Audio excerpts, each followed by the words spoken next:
Today we have on the Moms Without Capes podcast a special guest. Welcome to the show, Natasha Caleel. Thanks for having me. Excited to be here. I'm excited to jump into this conversation. So, Natasha is an experienced postpartum corrective exercise specialist, occupational therapist, writer, and online business owner.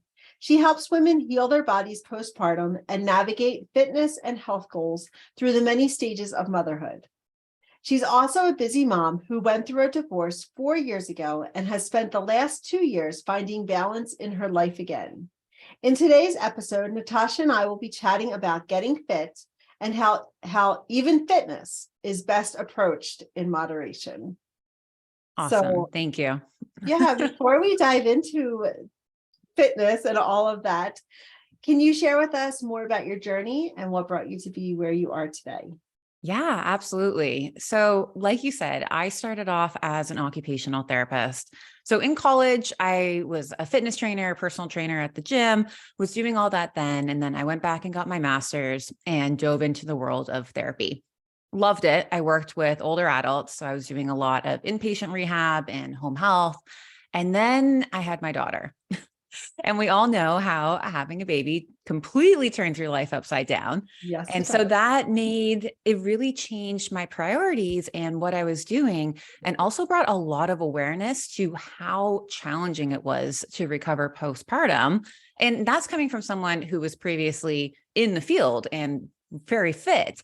So that was my catalyst for starting my business, because I'm like, okay, if I'm struggling with this and this is hard for me, there's lots of other people out there who could that aren't in the field. Exactly. That could really benefit from some help. So that was the beginning of Fit Mama Santa Barbara. I started off honestly just training women in the park, like some of my friends, where I'm like, hey, bring your baby, like let's work out. And that grew to now what I do today, which I run a full-time online business. I work with women all over the world. I run one-on-one group coaching. You know how that goes. And that's been super exciting. Been really, really fun. So wait, what is the name? Is Fit Mama? Yeah. Okay. So it's Fit Mama Santa Barbara, obviously, because that's where I'm based. But I'm Fit Mama SB on Instagram. So Okay. So how long ago was that? So I started that about 8 years ago. So right after my daughter was born, she's 8 now. And I would say I went full time with that. So I left the therapy field about 4 years ago. Okay, that was probably scary, like making that leap. Oh yeah. And it's so challenging too, because for the longest time I was doing both. And like you said in my intro, it was really hard to find balance between trying to raise a child and manage my personal life. And then I was running this business kind of on the side, but then it was taking up so much of my time. I'm like, now I'm working 2 full-time jobs. Right. So at some point, and the nice thing is trying to do your I was like, okay, I just need to pick a side. So am I going to stay in therapy, or am I going to like really run with this? But because it's not guaranteed income, that's a scary thought. Right. It's a scary thought. Like I was having major imposter syndrome of like, what if all my clients fire me and nobody ever wants to work with me again? Right. We're just so not, No. And we all know as soon as you open up that space, the clients come, right? Because you're opening yourself up to that energy. So was that about the same time that you had gotten the divorce as well? It was. Yeah. So, you said 4 years. Exactly. So that was all kind of part of it, where I was like, okay, it was very, very hard to be a single mom and work a 9-to-5 job. Like that was pretty much the crux of it. And I was really trying to do a little bit before work and a little bit after and do all these things. And eventually I'm like, I need the flexibility in my life to be able to work from home a lot. And that's what I did. I ended up actually opening a studio here in town. So I had a studio for a couple of years during all that. And it was great. I could bring my daughter with me. I could do work whenever I wanted. So you closed the studio and now are you all online? Yeah. So I closed the studio during COVID. Okay. Like a lot of fitness trainers. I had it for a little while, and then my online business grew so much that having the overhead of a studio wasn't really making sense. So then I transitioned to 100% online. Very Yeah. interesting. Very Yeah. interesting. I know. I feel like I've gone through so many renditions of myself over the past 8 years. Yeah, yeah, really. Really. It's not even like Natasha 2.0. Like you're Yeah. like We're like way up there. way past Exactly. that. Yeah. Past the iPhone. Yeah. Love it. Love it. So how do you find or like what is the difference like for moms, like fitness for moms versus fitness for everyone else? Like what have you found have been the big Yeah. differences? What I have found is the biggest difference is the way that you coach people. So in the past, I've always worked with probably like more athletes, some older adults in the gym, but a lot of people that didn't have particular special considerations, right? So they come, they work out really hard, they go home, you see them the next week, right? Mhm. When it comes to my moms, first of all, from a physical standpoint, there's a lot of recovery that needs to take place. And a lot of people have a challenging time figuring out what they can do and how not to hurt themselves when they're getting back into exercise after having a baby. So that's kind of where I come in, where it's helping guide people towards the right exercises to help with the core and the pelvic floor, and then gradually get them back to doing the things that they were either doing before or the things that they want to do. So a lot of my women, we live in California, so obviously people spend a lot of time outside, and they're like, I want to get back to playing tennis, or I want to get back to running. And those are fairly high impact sports. Mhm. So doing something like that immediately postpartum can be really challenging and very, very discouraging. So it's my goal as a coach to get my clients from point A to point B and build strength in a positive way, and also just heal that relationship with their body so that they can feel confident, they feel strong, they can do all the things that they want to do, and they're not worried about injuring themselves. Okay. Okay. Yeah, that last part I'm sure is really important, like healing Yeah, the relationship with their body because our bodies change so much so much. right And I through find, pregnancy and then yeah. like it's we always sort of like getting back to your pre-baby, but like it's completely different because your body has completely changed. Yeah. And I think that's a really important thing to emphasize with any sort of fitness program designed for moms is that there's a new normal and that's okay. Hmm. Yeah, yeah, and finding what that is. Yeah, exactly. I also think too, bringing in that piece of having experienced it myself is very helpful for people because they feel like they're not alone and I understand what they're going through. And then we alter their plan according to what's going on in their life at that time. And I think Right. that's really key. Like there is no cookie cutter approach to fitness after having a baby. Yeah, yeah. So how do you tackle the timepiece? Because like I know we're before like about 10-minute workouts, right? Like Right. I know when you applied for this, that was one of the things you were talking Yeah. about, that 10-minute workout. And not even like as postpartum, but like even down the road In when general. moms are Yeah. trying to juggle all of these Hmm. things and don't typically have the time to put in a full, vigorous workout.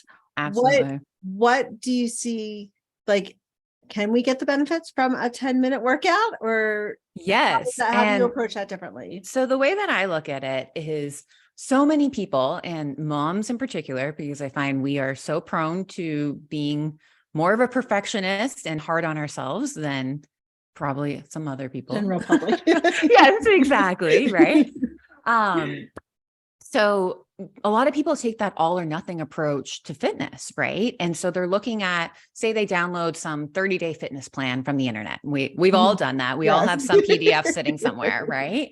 And you start it and you get to about day 3 and then something happens, your kid stays home from school, baby's not sleeping well. So you fall off track and then you're like, well, I blew it. Yeah. So I guess I'm going to have to start again. And then you keep doing this cycle of like trying to go all in and then end up setting yourself up for failure. And Right. that's the worst thing you can do. So the way that I teach it and the way that I kind of run my programs with my clients is that I give them a minimum 10 minutes, 5 days a week, right? Okay. Because we can all make That's totally time manageable. for Yeah. 10 minutes. Exactly. Mm.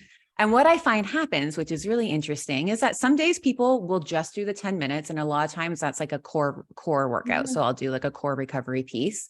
And then they're like, okay, I feel really good. I want to keep going. So I'm going to do like another 20 minutes. Yeah. So then they have another piece of their program. They're like, okay, I'm going to do my strength workout for the day. And then Mhm. sometimes they're like, well, baby's still sleeping and I feel really good now. So I'm going to jump on the bike for 10 minutes. Yeah. And then all of a sudden you put in a 40-minute workout and that was a great day. Right. Now, the Right. next day, it may be completely different. You may only do the 10 minutes and everything falls apart. And that's okay too, because Because you you did still your met 10 your minutes. goal. Yeah. You still did your Exactly. 10 minutes. I would much rather see people be consistent with 10 minutes of exercise per day than to do one 60-minute workout a week. Yeah. Right. Yeah. That's funny. I was just talking to somebody this morning, a client, about like, what is it, Newton's law, like an object Yes. in motion stays in Yes. motion. And when we say like, okay, we're just going to do 5 minutes of a walk around the, like, just walk Yeah. around the block. Right. Typically when you start like doing it, you're like, heck, I can do even more. Yeah. Like, You keep but it's going. just getting that initial off of the Right. couch, like get motivated to Yes. start, that holds us back. And then And all that's over so hard. That piece of, Mhm. I tell people it's, the pre-contemplation when it comes to Yeah. exercise. For some people, they can spend days thinking about like, well, I should work out. I should get I started. should. Yeah. Yes. And then you don't ever do it. But if you're like, okay, I'm only going to do 10 minutes and then I'll see how I feel. You're tricking your brain into getting started, which is Yeah. There's amazing. mind tricks. Exactly. And Mind tricks. we need that. And even Right. myself, like I work in fitness. This is what I do. And there's a lot of days where I have to do the same thing where I'm like, okay, I don't really feel like doing this Yeah, today, 10 but I'm minutes. going to go for a 10-minute walk. I'll take the dogs out. And then Right. I'm like, okay, well, now I feel good. So I'll do more. Yeah. Yeah. Like it. So what is, you had mentioned a little bit about what workout, like if you're going to just do 10 minutes, or if you Mhm. are going to just aim for those small spurts, Yep. what are some of good, like the good workouts, or what are some of the workouts that you can suggest that we should be focusing on? Yeah, that's a great question. So I find it really depends on where you are in your journey of motherhood. So that can change. So for my immediate postpartum people, so I'd say anyone with babies a year or less, working on that core strength, if that's all you're going to focus on every day, that can make such a difference because that's the foundation of our entire body. So if our core is not strong, then it's going to be harder to bend over and pick up your baby. It's going to be harder to vacuum. It's going to be harder to do all these things that you need to do in your life. So if you're only going to do 10 minutes a day, do a core workout. I love it. Then let's move into, say, school age children. So you're out of that postpartum. You've probably already been exercising and doing things throughout the years. If you only have 10 minutes, doing a circuit, and it can be so easy. You can pick 4 exercises, do like 45 seconds of each, do that 3 times, and there's your 10-minute workout. Okay. So my 16-year-old, we've been going to the Y, and I was going last year all the time, Yeah. but I would just go by myself. So I started going with my daughter once in a while. I love it. That's what she's all about. The circuits. Circuits. Uh-huh. And she's like, okay, 50 in and out legs or whatever she's doing. Yeah. And Yeah. I'm like, okay, I'll try. Like, and I'll do, I definitely can't keep up with her. No. And you can always modify things. Yeah. So I just Yeah. like modify it, but like having that, like, want the accountability, but like just having like that limit. Okay, it's only going to be 1 minute of this, and then we're going to switch on to the next one. It makes it a lot more doable. Like Absolutely. in my mind, some of those. Yes. And I find anything that you do in a time capacity is so much more manageable, because same thing, you can see the end in sight, which is very helpful. Like I find a lot of times if you just start a exercise video on YouTube and there's not really structure, they're just kind of running you through all these exercises, that can be really discouraging because you don't feel like you're really in the groove and getting through it. Right. But if you're like, okay, I know I only have 45 seconds of this exercise, like I can power through. And we all know when it comes down to exercise, a lot of it is mental strength just as much as it is physical. Yeah, mind over matter. Yes, absolutely. So I love timed workouts. I do a lot of that style, which is nice. My 8-year-old last night she downloaded an app, and it was so funny because she kept calling it the Nike app. Okay. Nike app. And then I looked at it. Yeah. There's Nike, right? Oh my gosh, I love it. But so we were doing it, and it was again the cycle thing, like the circuit. And I kept I had to keep looking to see, because I was like, all right, we have 45 seconds left. Right. Like we have 30 seconds left. Yeah. And I loved watching that countdown because Yes. it was that end was in sight piece. Yes, exactly. And I find most people work a lot harder. If you know that you have a shorter period of time, you're going to put more effort in. So same thing when it comes to 10 minutes, you can get a really solid full body workout in only 10 minutes. And you can do that even at home with body weight exercises. It doesn't even have to be a whole thing with equipment. Yeah. And I think that is another thing with that all or nothing thinking. Yes. Thinking that, okay, I've got to join a gym. I've got to go big or go home.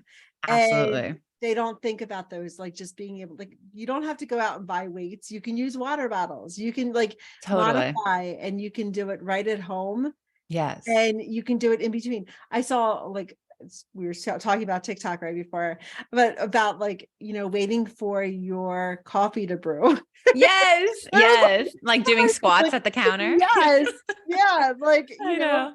making sure like that you're using those in between times. Yes. You'd pull out your phone and just be scrolling. Yes. And using those times to put some fitness into your life, or like absolutely. Well, one of the things I'm working on right now, speaking of TikTok, is I'm doing a whole series on improving your posture. And that is the crux of the series. I know, is that really when it comes down to improving your posture, it's working it in throughout the day. So exactly that, it's habit building, right? So you're stacking things. So while you brush your teeth and pull your shoulders back, right? That's going to help improve your posture. And that's something that you're going to do every day because you have your teeth brushing as a reminder. Right. So I just think it's interesting, like you said, using those in between times to help get you closer to your health goals. Yeah. So what are your top 3 ways to stay accountable? Ooh, so I have to say my husband is one of my biggest accountability partners. Okay. So I am fortunate that we are both interested in the same kind of exercise. So you got divorced, but now are you married again? Oh, yes. I got remarried. Skip that part. Okay. Yes. Oh, I skipped that part. Yeah. He's great. I was thinking like your ex-husband. Wow. No, my current husband. I know. Yeah, no, we actually, funny thing. So do you know how we met? No. At the gym. Okay. So I had been friends with them for a very long time. We've always worked out together in the same, I used to do CrossFit. So we would do the same CrossFit classes. And then we both got divorced at the same time. And before that, zero connection. Like it was just super platonic. And then we both got divorced. And so we started talking and hanging out because we were talking about the divorces. And then, we've been married. We've been together a couple of years now. So yeah. We got married during COVID. So we didn't have like a big wedding or anything. Yeah. Not many people did. No. So So anyway, so he is very into fitness. So he's my number one way of staying accountable, because if he's going to work out, we have a home gym here. I generally will work out with him, which is nice. Second way I stay accountable is I actually have my own coach. Okay. Because even though I can design my own workout plans, I do it for all my clients. I love just being able to open up my email and see what she programmed for me for the day and do that. Yes. So that's been awesome. That's been a huge game changer when it comes to right now. I'm really trying to build strength. That's my goal for this year, is to build some more strength. So that's been a game changer when it comes to working in the strength training. And number 3, to be completely honest, my clients keep me really accountable, because it's my job to keep them accountable. But also I have that pressure of, if I'm not walking the walk, right, then how can I teach other people to do the same? So I find we have like a big group chat with all my clients in it. And that's where they'll tell me what they're doing today. I share what I'm doing. And that's a really great way for me to just kind of be on my game. Yeah. No, I like that. And back to like hiring your own coach when you're a coach. Like it's a weird concept, right? No, it's not at all. Okay. Well, because I'm a therapist and I have my own therapist. Yeah, yes, I bet. I'm a coach and I hire, like, I believe in the power of coaching just like you do. And absolutely. So I have a coach as well. Like, yeah, it's kind of just believing in the power of like what you do so much so that you're able to get what you need. Absolutely. I also realized that I might be a difficult client. So so I don't know if I recommend coaches, but it's really nice to have one. So what advice can you offer for moms who may just be beginning their fitness journey? Yes. My biggest piece of advice is don't be so hard on yourself. It's so easy to fall into that trap of, I used to be able to, or I used to look like, and that doesn't serve you. So what we want to focus on is, what are the small wins that you've accomplished since you started this journey postpartum? I think if you can identify those small wins, that's going to fuel your motivation for those bigger wins. So, Love that. yeah. How do you, aside from working out, aside from Yeah. doing what you do, what are some ways that you, or what's your go-to self-care practice? How do you feel restored? So I have to say, this is something that I've been working on once again with my therapist, because after my divorce, I was really running myself ragged, and I was getting into this fight or flight response all day long, just go, go, go, go, go. And so one of the things that she suggested is that I start time blocking and leaving space in between my commitments during the day. Yes. Yes. Which never occurred to me before. Not gonna lie. I was like, well, why would I do that? Because now everything is shifted back like an hour, right? Then I have to like be doing things for an hour longer during the day. But for me, and even it will be so much that sometimes I'll even just lie down on the floor in between clients or in between Zoom calls, because I need that time to just reset and refocus. And that has helped me immensely. I like that. Yeah. Creating some white space in your day. Yes. And like I said, I have 2 calendars in front of me right now. I love calendars. I love scheduling. And so for me, scheduling everything back to back just seemed to make sense, but it was really fueling my go, go, go. Yeah. Overwhelm. Exactly. Right. How about a book that you could recommend?